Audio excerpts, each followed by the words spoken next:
good afternoon. Today I will teach you chapter 2 globes and maps of geography. बच्चों आज हम आप लोगों को ज्योग्राफी का दूसरा चैप्टर ग्लोब्स एंड मैप्स के बारे में पढ़ाएंगे। पहले तो हमें जानेंगे व्हाट इज ग्लोब्स। ग्लोब से क्या होता है? Globe is a true and small model of the earth. बच्चों पहले जो है कई लोगों ने पाइथागोरस, कोपरनिकस आदि जो है लोगों ने यह चीज निकाला, ढूंढ निकाला कि पृथ्वी का आकार कैसा है, और बाद में फर्डिनेंड मैगलन ने भी यह सिद्ध किया अपनी समुद्री यात्रा के द्वारा कि पृथ्वी क्या है, अर्थ इज राउंड, पृथ्वी गोल है। क्योंकि उन्होंने जिस स्थान से अपनी नौका को लेकर के अपने साथियों के साथ चले थे, पुनः भ्रमण करते हुए उसी स्थान पर पुनः वापस आए, और इसीलिए उन्होंने ये सिद्ध किया कि अर्थ जो है वह राउंड है। अब इसके आधार पर ग्लोब को एक जो है अर्थ का मॉडल माना गया कि पृथ्वी का जो मॉडल है वह ग्लोब के रूप में माना गया। बच्चों आज हम आप लोगों को ग्लोब के बारे में कुछ चीजें बताएंगे। जैसे आपने डेफिनेशन पढ़ी ग्लोब की, globe is a true and small model of the earth, कि ग्लोब पृथ्वी का एक सच्चा यानी वास्तविक और छोटा नमूना होता है। बच्चों देखो ये आपका ग्लोब है।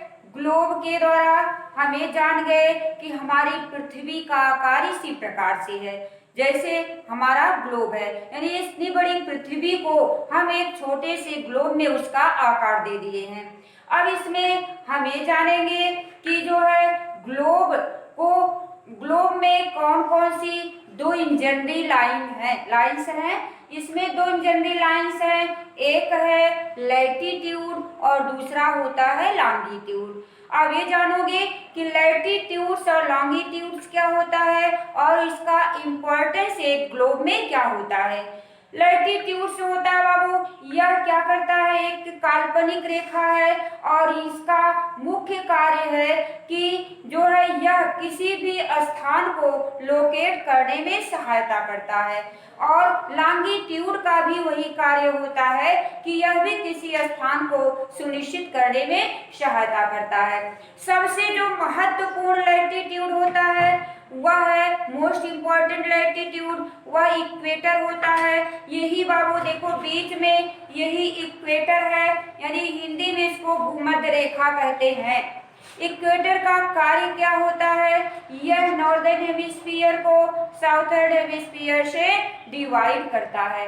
तो आप लोगों ने जाना कि इक्वेटर जो होता है यह पूरे अर्थ को दो भागों में विभाजित करता है।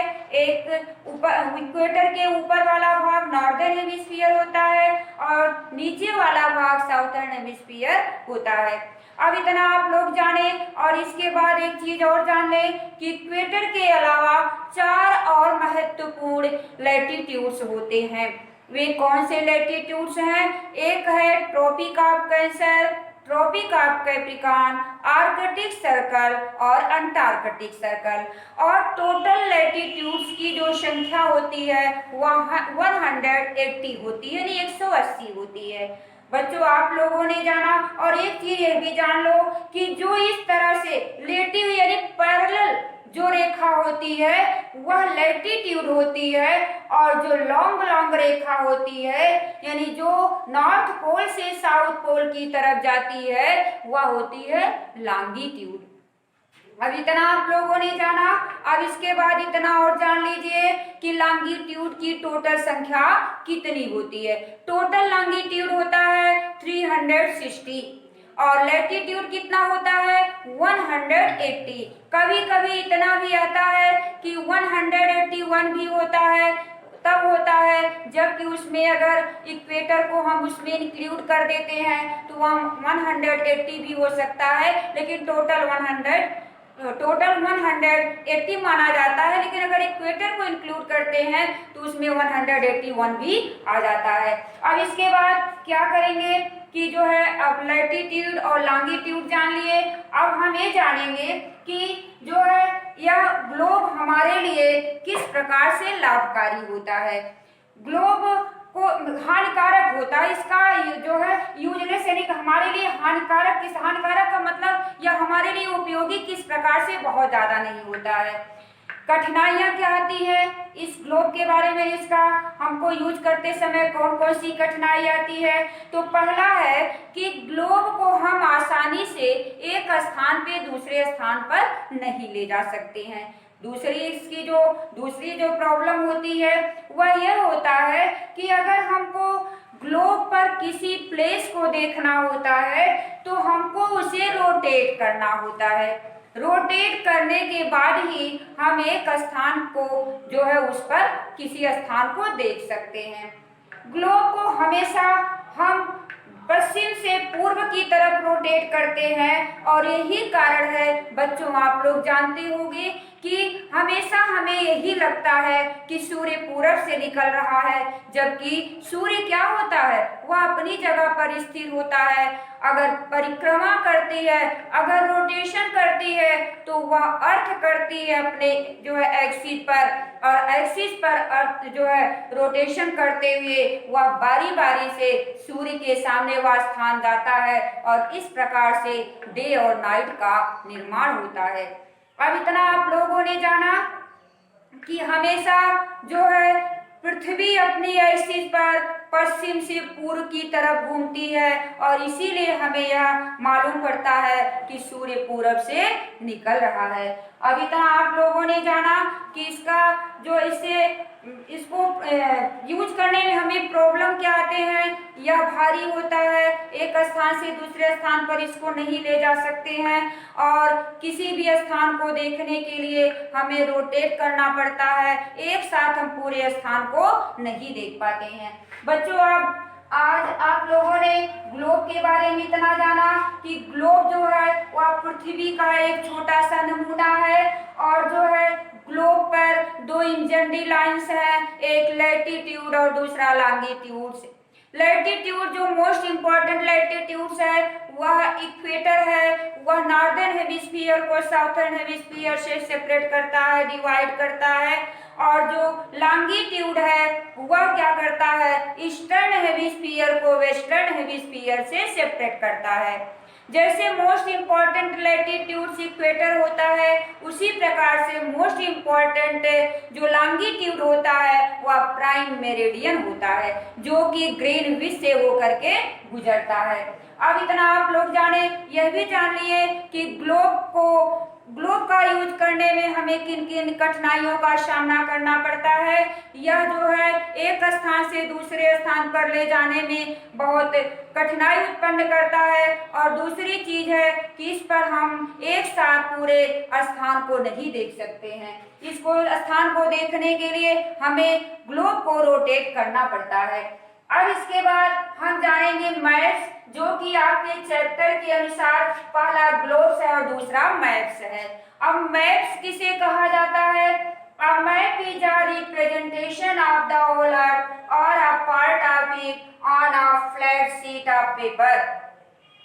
मैप यानी एक मैप जो होता है वह एक रिप्रेजेंटेशन होता है पूरी पृथ्वी का, और पार्ट ऑफ इट अथवा उसके एक ही भाग का एक फ्लैट शीट पर, पेपर के एक समतल शीट पर। कहने का मतलब कि यहाँ पे दो चीज दी गई है कि या तो पूरी पृथ्वी का उस पर रिप्रेजेंटेशन होता है, उसकी प्रस्तुति होती है, या किसी पृथ्वी के किसी एक भाग की।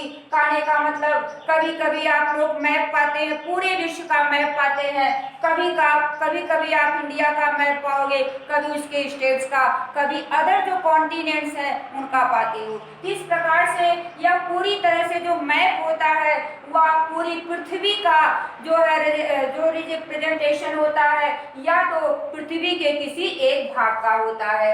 अब इसके बाद ये जानेंगे कि टाइप्स ऑफ मैप्स यानी मैप कितने प्रकार का होता है।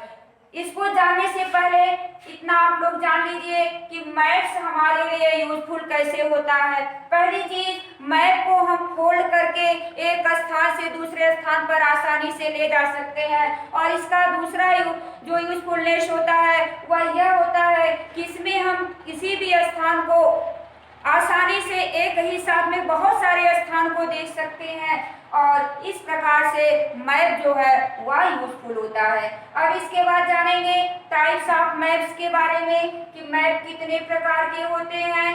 पहला है पॉलिटिकल मैप्स। पॉलिटिकल मैप्स किसे कहा जाता है, यानी जिस मैप में राज्य और देश को दिखाया जाता है उस मैप को पॉलिटिकल मैप्स कहा जाता है। अब फिजिकल मैप्स किसे कहते हैं, जिस मैप पर vegetation, climatic condition, industries, location आदि दिखाए जाते हैं वह आते हैं फिजिकल मैप्स के अंतर्गत। अब तीसरा है थीमेटिक मैप किसे कहा जाता है, वह मैप जिस पर मौसम, वर्षा आदि को दिखाया जाता है उसे थीमेटिक मैप कहा जाता है। बच्चों, आप लोगों ने जाना ग्लोब क्या होता है, ग्लोब के द्वारा हमें कौन कौन सी, यानी इसका यूज करने में कौन कौन सी परेशानी आती है। फिर आप लोगों ने जाना कि मैप से किसे कहा जाता है, मैप कितने प्रकार का होता है। बस बच्चों, आज इतना ही और इसका नेक्स्ट पार्ट लेकर के फिर उपस्थित होंगे। Thank you.